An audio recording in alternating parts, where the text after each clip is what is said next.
এই সরকারের বড় একটা সমস্যা, টাকা পাচার ঠেকানো যাচ্ছে না।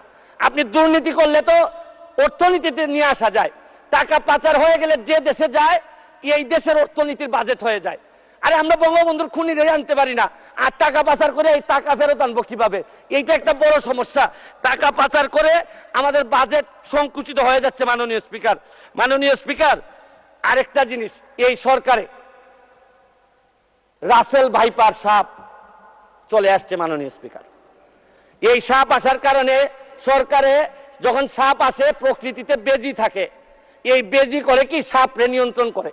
কিন্তু এই সরকারে দেখা যাচ্ছে বিভিন্ন জায়গায় রাসেল ভাইপার আছে, কিন্তু বেজি ওই পরিমাণ নাই যে এই সাপরে ধরবে। মাননীয় স্পিকার, আপনি দেখেন এই আমাদের প্রতিষ্ঠানগুলা কত দুর্বল হয়ে গেছে। আমাদের প্রতিষ্ঠান, একজন ভদ্রলোককে দুদক ধরতে পারে নাই, একজন ভদ্রলোককে এনবিআর